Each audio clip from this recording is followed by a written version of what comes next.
thanks for giving me the opportunity to talk about my faith. All I would have talk about it anyways. Yeah, I wouldn't lie to you. When I first came out to the US and I got into college and the limelight and all that stuff, I was playing myself. I really play myself. Woman, alcohol, partying. I didn't have shoes. I had one shoes for everything. I used to go to church with my shoes that I'll play football with, that I'll go to school with. One shoes for everything. And when I get my contract I had I had an Adidas contract and I had a Puma contract, right? Real shoes. You understand? It's not things that I am looking back now that I'm older. I want to slap myself in the face. I want to go back and slap myself backhand because how much people I could have helped. Them shoes on them, I could have used them shoes and give them to people.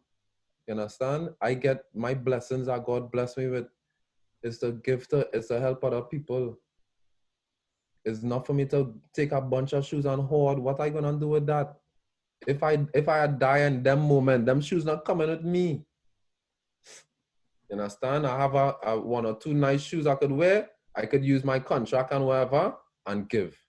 But I didn't understand that. And this is why I'm so happy that Prudence gave me the opportunity to talk to all you so that I could not have to come and back on all you.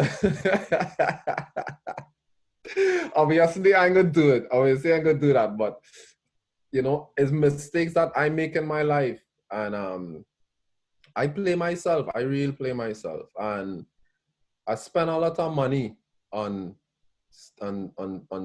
material things and things that wouldn't last, that has no return value. What they call it? It is an depreciating asset, right? Depreciating, it goes down after you buy it. And then I had opportunities to make investments in appreciating assets, and I was scared.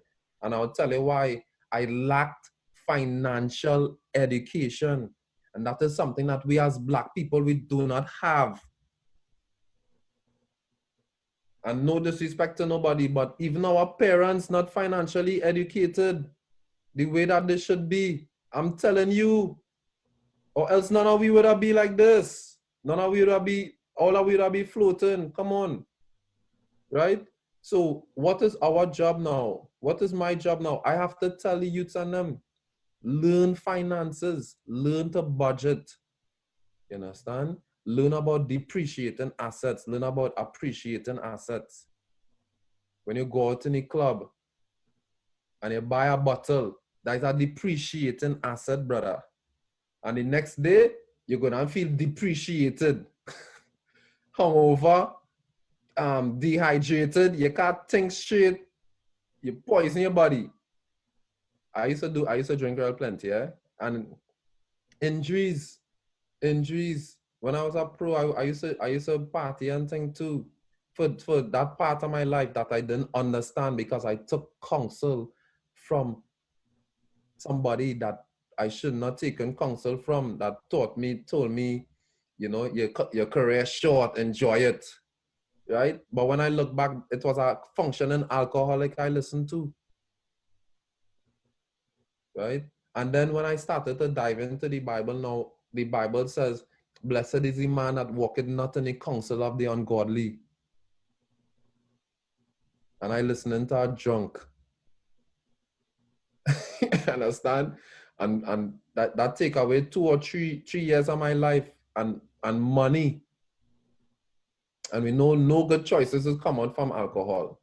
But anyways, I was not steady in my life and I was focusing on the wrong things. Even though I was living my dream, I could have been a much better player and person, right? And as my life went along and injuries and, you know, my career went on, I kept fighting. I never gave up on myself, even though my attitude and my mentality was that of a person that gave up because of my professionalism. It wasn't as professional as it could be.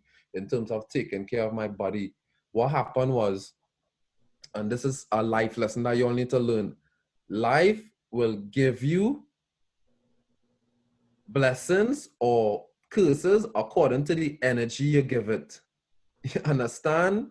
My energy towards football and towards my dream wasn't the best. So guess what happened? And guess what God allowed to happen? Drop level. And after that, drop level. Drop level. I take blame. I take full blame. Even though I would say that I was discriminated against. I would say that because when I didn't get my contract renewed from the MLS, it was the year that I had multiple injuries. But the year before that, I won Defender of the Year. So how does it make sense, right? And I never get an opportunity to go back into the MLS. So I want to take responsibility for that, even though I feel I was discriminated, because if I was on top of my game, right, mentally focused, clear-headed, I would have been in. I would have probably still be there. But I would say something, looking back at all the things that happened to me and the amount of times God saved my life, all yo, God was with me the whole time, yo. God was with me the whole entire time. All them bad decisions I made, yo.